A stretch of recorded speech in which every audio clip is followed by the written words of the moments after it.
Welcome to 4C Radio. We are broadcasting from the central campus of Christ University, Bengaluru. 4C Radio is brought to you by the Department of Media Studies, Christ University. For all those who are looking for a platform that focuses on communities, commons, climate, and communication, this is the place to be. What's more, the station is run by a diverse community of students and dedicated faculty members. Tune in to experience hard hitting interviews, fact checks, and myth busting, on ground stories, campus news, and more.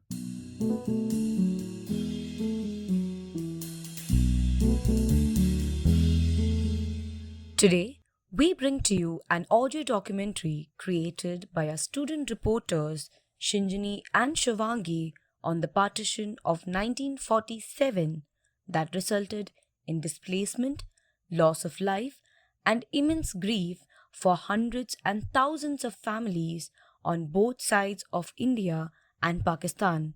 The documentary focuses on women's voices, their experiences, and their longing for a life they left behind. The documentary was created using archival footage from various interviews, poems, and songs describing post partition grief and pain. It is used for academic purpose and not for any commercial use. All rights are reserved with the original owners of the footage. They are attributed in the show notes below.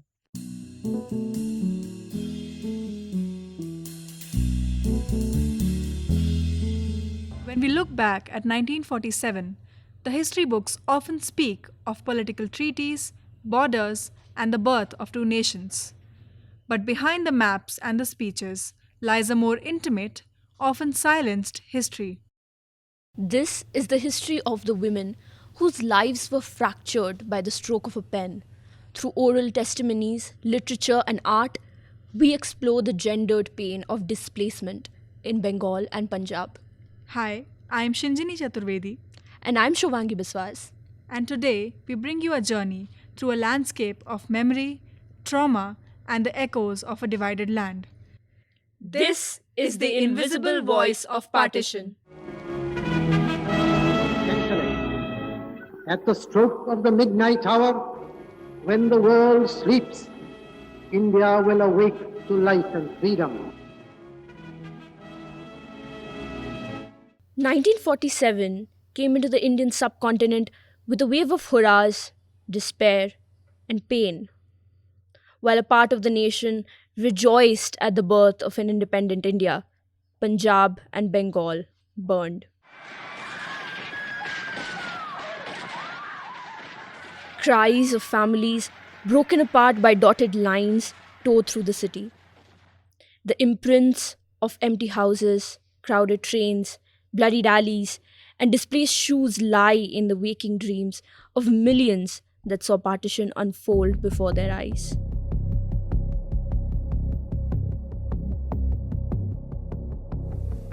Women were the worst hit.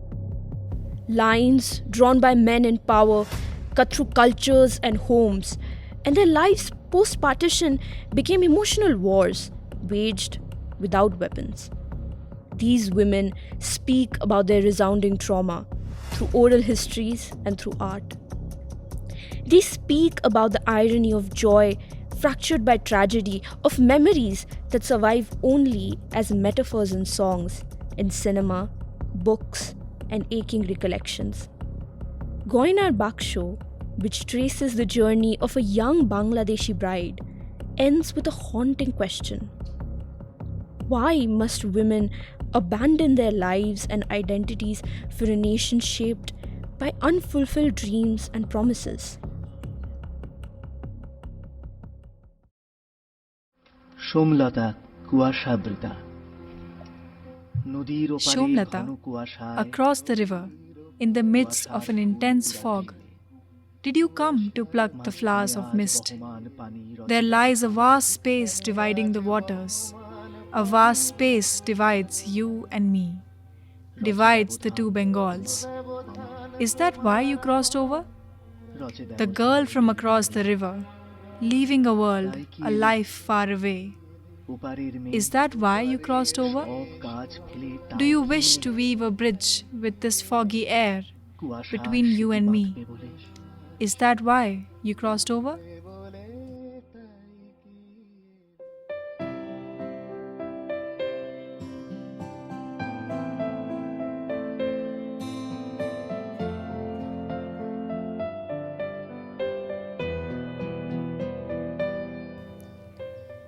Bengal is known as the land of joy, of culture, art, intellect.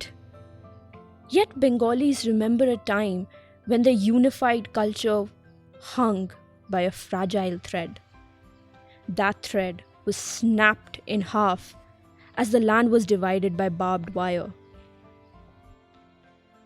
My name is Ila Banerjee, and partition ka time Mymensingh and came to Kharagpur. Not exactly Kharagpur.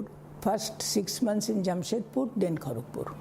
Partitionের সময় আমার বয়স 12 At the time of partition, my age was probably 10 or 13 years. Actually, we did not come to India at the time of partition.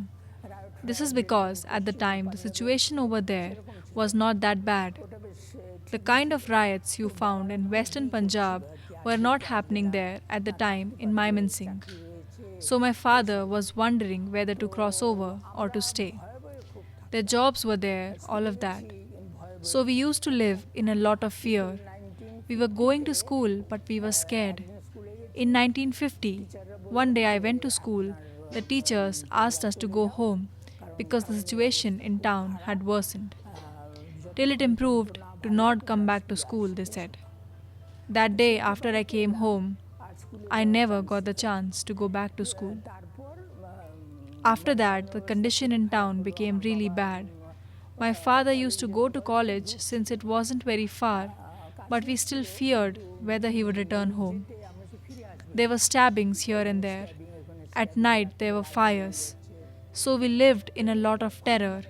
There were many sleepless nights. Feminist authors and poets at this time wrote heavily on the invisible trauma of partition.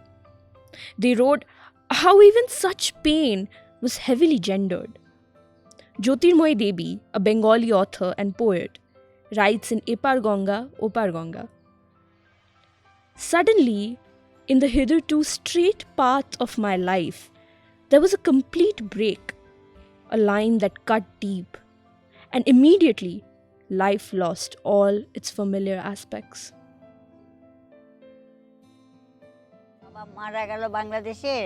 My father died in Bangladesh.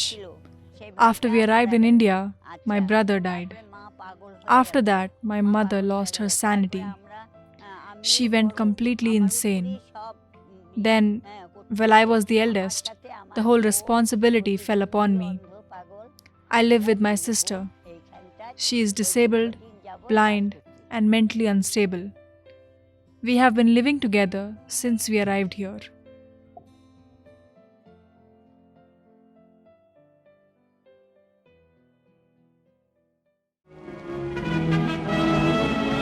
Looting take a firm hold of the city as refugees pouring in from the Punjab add to the confusion and bloodshed on every hand. Time and again came the tragic aftermath of yet another ferocious outbreak. Survivors seek a new hiding place before the next attack. Those who survived the violence were left with scars of what they saw. They have carried these nightmarish memories all their lives. My mother was beheaded with a sword in front of me. I witnessed it with my own eyes. Only we know how Pakistan was created. It was created with sacrifices. Women were raped on the streets. There was not a single incident. There were thousands. Children were sliced and thrown away. Women's breasts were chopped off. They were raped. I don't even know where my own sisters are. How can I explain all these disasters? Punjab witnessed horror, the kind only told in stories. So many families just about managed to escape without carrying any valuables. The devastation of having left behind land, wealth, belongings, and sometimes even their right to live with dignity, haunts those who had the misfortune of simply being born in that once blessed but now torn land. Sudarshana Kumari was 8 years old at the time of partition.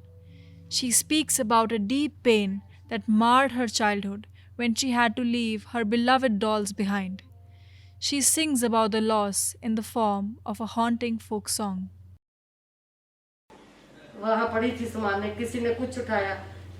Everything was strewn about. Everyone started picking up things.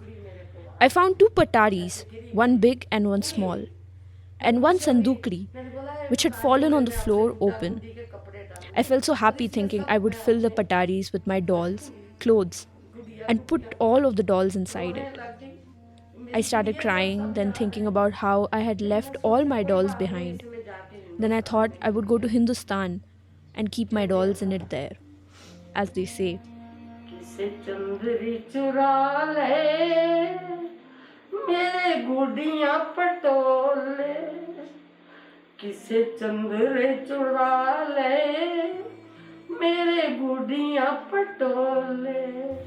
ਨੀ ਮੈਂ ਗੁੱਡੇ ਦਾ ਕਾਜਰ ਚਾਨੀਆਂ ਨੀ ਮੈਂ ਵੰਡ ਵੰਡ ਥੱਕੀਆਂ ਗੁੜ ਕਣਕ ਤੇ ਛੋਲੇ These are the things that I stole from my house at the time.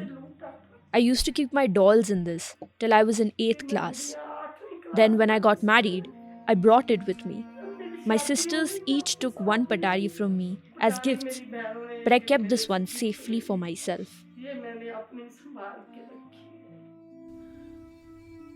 Amrita Pritam, a Punjabi poet in partition literature, captures the plight of little girls lost amidst the rampant hatred and violence in this letter in the form of a poem to Waris Shah. Even as war and conflict continue to hold a suffocating, tight grip on our world and its people, it is worth remembering the experiences, pain and loss of scores of people who only wanted to live and protect their loved ones. Some were able to, but many couldn't. And long after that generation is gone, that grief continues to live on.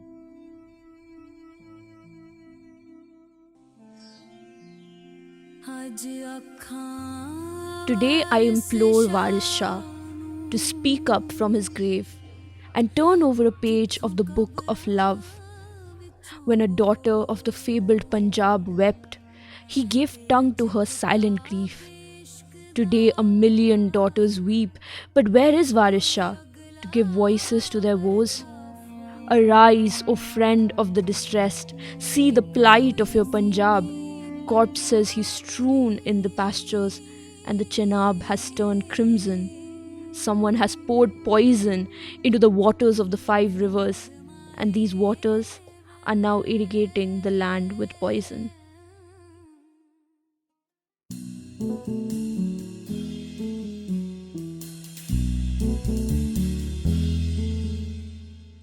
Thank you for listening to this podcast. This was an audio documentary created by Shinjini Chaturvedi and Shivangi Biswas. The intro tune was composed by Eamon Savle.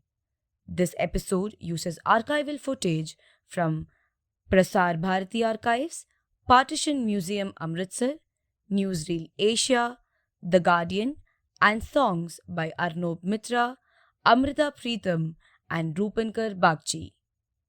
As always, stay curious and tune in for more. This episode was hosted by Nishtha Chakrabarti and Diya Dhananjayan, edited by Guru Aditya and illustrated by Varnika Singh. Signature tune composed by Dr. Anantu. Please write to us and follow us on X, Instagram, and LinkedIn.